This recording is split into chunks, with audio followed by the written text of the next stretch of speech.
মিয়া আমাদের পীর সাহেব রফুল গায়েব জানে, এক নম্বরের আলেম বাংলাদেশের মধ্যে, কবর পূজারী আলেমদের মধ্যে এক নাম্বার।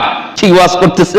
জিয়াউল হক মাঝভান্ডারী, উনি একটু মজজুব টাইপের বলি ছিলেন। মজজুব বললেও ভুল হবে। উনি একবার বন্ধু বান্ধব নিয়ে আসতেছেন রাস্তায়, একজনে 50,000 টাকার একটা বান্ডিল দিচ্ছে। উনি 50,000 টাকার ওই বান্ডিলকে একটা জঙ্গলের মধ্যে মানুষ চলাচলের রাস্তায় ফেলে দিচ্ছে। সবাই চলে আসছে, ওনার গ্রুপের এক ব্যক্তিকে পাওয়া যাচ্ছে না। হুজুর হেসে বলতেছে, তুলতে গেছে। কি গেছে? তুলতে গেছে। কয়ে বুঝে নাই, আমি কিন্তু টাকা যার জন্য রেখেছি সে নিয়ে গেছে। মাঝভান্ডারের একজন পীর আছেন, মাঝভান্ডারের পীর সাহেব আসার পথের মধ্যে টাকা পাইছে। কে রেখে গেছে তাও তিনি জানেন, দেখছেন, তাও তিনি জানেন। এরপরে তিনি কি করলেন, টাকাটা নিলেন না, না নিয়ে চলে আসছেন। ওর সাথে যারা ছিল সবাই তো দেখছে কিনা। তো যখন এই মাঝভান্ডার শরীফ এসে চলে আসলো, তাদের শরীফ আর কি, যখন চলে আসলো তখন হঠাৎ করে তার একজন সাগরিদ ওইখান থেকে নাই, উধাও। বলছে কেন বুঝেন নাই? হ্যাঁ, টাকার লোভে চলে গেছে ওই জায়গায়।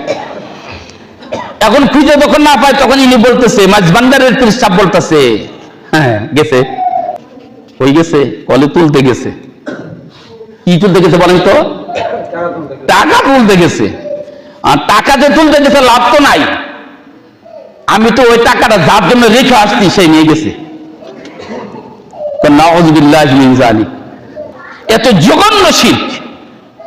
মাঝভান্ডারের পীর সাহেব তিনি কার জন্য রেখে আসছে, তিনি আবার টাকাটা নিয়ে গেছে, এখানে বসে থেকে সব জানে। সব জানতেন কিনা? সব জানে। কে নিয়ে গেল, কার জন্য রেখে আসছে সেই নিয়ে গেছে, আর ও যায় টাকা পাইতো না সেটাও জানে। তাহলে কি? তারপর পীর সাহেবদের এত পাওয়ার, আর আঙ্গর নবী আর আমাদের আম্মাজানের কোনো পাওয়ারই নাই। সেই তুলনায় আমাদের নবী আর আম্মাজানের কোনো কি পাওয়ার নাই। পাওয়ার সব মাঝভান্ডারের। পাওয়ার কি? সব মাঝভান্ডারের। আস্তাগফিরুল্লাহ। আল্লাহর রাসূল তিনি গায়েব জানেন না, তার প্রমাণ দেখুন। বারিরাকে জিজ্ঞাসা করলো, বারিরা আয়েশা রাদিয়াল্লাহু আনহার একমাত্র দাসী। দাসী তো সবকিছুই জানে, মনিবের খবর জানে কিনা? দাসী তো সবসময় তার সাথেই থাকে। জিজ্ঞাসা করলো, বারিরা তুমি আমাকে একটু বলো, আয়েশা সম্পর্কে একটু বলো। দেখেন আল্লাহর নবী রাসূল, স্বয়ং রাসূল হওয়ার পরেও আয়েশা সম্পর্কে কনফার্ম হচ্ছে না, অ্যাডভান্স জানে না, বিদায় তার এই সমস্যাগুলো হয়েছে। বারিরাকে বললে, বারিরা আয়েশা সম্পর্কে আমাকে বলুন। বারিরা রাদিয়াল্লাহু আনহা তিনি আল্লাহর রাসূলকে বললেন, আল্লাহর কসম খাইয়ে বলছি, আমার মার কোনো খারাপ আমি জীবনে দেখি নাই, তবে একটা গুণ আছে। বলে কি গুণ? সেটা হলো যখন তিনি রান্না করতে যায়, আল্লাহ রাসূল বললে বলো তাহলে সেই গুণটা কি? সেটা হলো আমার আম্মা যখন রান্না করতে যায়, রুটি তাওয়া দেয়, রুটি যখন তাও দেয়, রুটি যখন ভাজে, বাজতে বাজতে হঠাৎ করে ঘুমিয়ে যায়। আয়েশা রাদিয়াল্লাহু আনহার উপরে এত বড় মিথ্যা তহমত, এত বড় মিথ্যা অপবাদ দেওয়ার পরেও রাসূল সন্দেহ করছে যে আমার স্ত্রী সম্পর্কে যতক্ষণ পর্যন্ত আল্লাহর পক্ষ থেকে ফয়সালা না হবে ততক্ষণ পর্যন্ত আমি কনফার্ম না। দেখছেন, রাসূল গায়েব জানলে তো বলেই দিত না, আয়েশা তো এরকম ঘটনা ঘটাই নাই, উনি পবিত্র বলতো না। বরং রাসূলুল্লাহ সাল্লাল্লাহু আলাইহি ওয়াসাল্লাম আয়েশার বিছানার পাশে বসে বলতেছে, আয়েশা যদি তুমি ভুল করে থাকো তাহলে তওবা করো। কি বলেন? সহিহ বুখারীর হাদিস, যদি তুমি ভুল করেই থাকো, মানুষে যা প্রচার করতেছে, যে ধরনের কথা বলতেছে, এরকম কিছু যদি ঘটেও থাকে, আল্লাহ মাফ করনিওয়ালা, তুমি তওবা করো। আমাদের আম্মাজান আয়েশা রাদিয়াল্লাহু আনহা কাঁদতে কাঁদতে এমন একটা পর্যায়ে গেছে, তিনি বর্ণনা করতে যায় বলেন যে আল্লাহর রাসূলের এই কথা শোনার পরে আমার চোখের পানি শুকায়ে গেছে। বললোটা কি? স্বয়ং রাসূল বলতেছে, তখন আমার চোখের পানি শুকায়ে গেছে। কিন্তু আমি এতটুকুন যোগ্য এটা আমি জানতাম না যে আল্লাহ আমার পবিত্রতার কারণে সরাসরি কোরআনের আয়াত নাজিল করবে। সুবহানাল্লাহ। তিনি বর্ণনা করেন যে আমি নিজে এতটুকু নিজেকে যোগ্য মনে করতাম না। আমি হয়তো ভাবছি রাসূল সাল্লাল্লাহু আলাইহি ওয়াসাল্লামকে আল্লাহ তাআলা জানাবেন স্বপ্নের মাধ্যমে যে রাসূল আপনার স্ত্রী আয়েশা তিনি পবিত্রা, এটা হয়তো স্বপ্নে জানাবে, কিন্তু আমার উপরে যে অপবাদ দিছে এই ক্ষেত্রে আল্লাহ স্বয়ং কোরআনের আয়াত নাযিল করে দিবে, সূরা নূরের আয়াত। আল্লাহ রাব্বুল আলামিন আমার পবিত্রতা ঘোষণা করছে এবং তাদের বিরুদ্ধে নাকানি চুবানি দিয়ে আল্লাহ তাআলা আয়াত নাযিল করে দিয়েছে। গোটা পৃথিবীর মানুষ এই আয়াত তেলাওয়াত করবে, এটা আমার ধারণার বাহিরে ছিল। চিন্তা করছেন, আল্লাহর রাসূল যদি গায়েব জানতেন তাহলে তার স্ত্রীর এই কথা বলতেন না। রাসূলুল্লাহ সাল্লাল্লাহু আলাইহি সাল্লাম আম্মা জান আয়েশা সম্পর্কে রাসূল সাল্লাল্লাহু আলাইহি সাল্লামের স্ত্রী জাইনাবের কাছে জিজ্ঞাসা করছে, জাইনাব তুমি কি আয়েশা সম্পর্কে কিছু জানো? রাসূল গায়েব জানলে এই ধরনের কথা জিজ্ঞাসা করত? জাইনাব রাদিয়াল্লাহু আনহা আমাদের আম্মা জান তিনি উত্তর দিলেন, ইয়া রাসূলুল্লাহ, আমার চোখ এবং জিহ্বাকে আমি হেফাজত করছি, আমি আয়েশার ক্ষেত্রে ভালো ছাড়া কোনো মন্দ দেখি নাই। সুবহানাল্লাহ। আল্লাহর রাসূল গায়েব জানলে তার স্ত্রীকে জিজ্ঞাসা করত, অপর স্ত্রীকে। আর এদের পিসাবরা, এদের গাউস, এদের কুতুব, এদের ব্যক্তিরা নাকি গায়েব জানেন।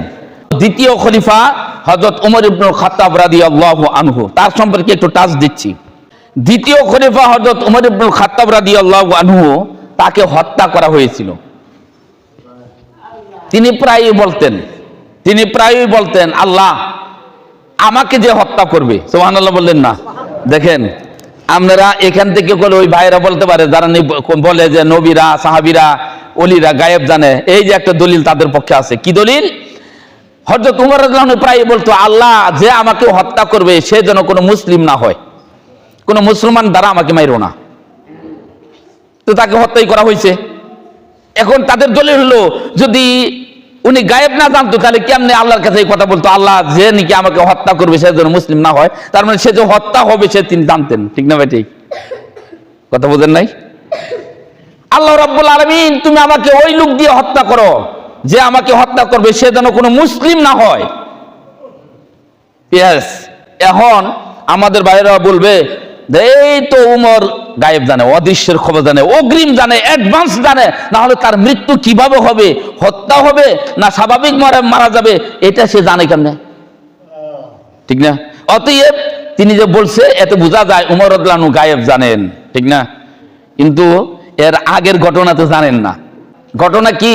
রাসূলুল্লাহ সাল্লাল্লাহু আলাইহি ওয়াসাল্লাম একদিন উহুদের পর্বতে উঠছেন। কে? এখানে ছিল আবু বকর, এখানে ছিল উমর, এখানে ছিল উসমান। কয়জন ছিল? 3 জন। আর রাসূলুল্লাহ সাল্লাল্লাহু আলাইহি ওয়াসাল্লাম কয়জন হলো? 4 জন। যখন ওই উহুদ পাহাড়ের উপরে দাঁড়ায় রয়েছে, হঠাৎ করে উহুদ পাহাড় কাঁপতে শুরু করছে, থরথর করে কাঁপা শুরু করছে। তখন আল্লাহ রাসূল কইছে, হে উহুদ থেমে যাও, আমার সাথে আছে 2 জন শহীদ। সুবহানাল্লাহ। আমার সাথে আছে 2 জন শহীদ, একজন নবী আর একজন সিদ্দিক। হাদিস, সহিহ হাদিস। হ্যাঁ, তো ওইখান থেকেই উমর রাদিয়াল্লাহু আনহু বুঝছে যে আমার মরাটা হইব কি শহীদি মৃত্যু, তাকে আমাকে হত্যা করা হবে। সুবহানাল্লাহ। তাহলে কি অগ্রিম জানলো না রাসূলের কাছ থেকে জানলো? কথা বুঝেন নাই? অগ্রিম জানছে না রাসূলের পক্ষ থেকে জানছে? এর জন্য উনি জানতেন যে রাসূল যেহেতু কয়ে গেছে আমি শহীদ হব, শহীদ মানে আমাকে হত্যা করা হবে, তারপরে তো আমি শহীদ হব। যেহেতু রাসূল বলছে কথা 100 ঠিক, অতএব আমি আল্লাহর কাছে কমাস কম এই প্রার্থনা করি কোন মুসলিম যেন আমাকে হত্যা না করে, কাফের যেন আমাকে হত্যা করে। সুবহানাল্লাহ। তাহলে কি এই আমাদের দ্বিতীয় খলিফা উমর ইবনুল খাত্তাব রাদিয়াল্লাহু আনহু গায়েব জানেন না? জানেন না? গায়েব জানেন না, উনি শুনছেন রাসূলের কাছ থেকে, সেই অনুপাতে তিনি এই দোয়া করছেন। ওই লাইনটা যদি এই হুজুরের এই ব্যক্তির জানা থাকতো তাহলে এইভাবে বলতো না উমর গায়েব জানে, বলতো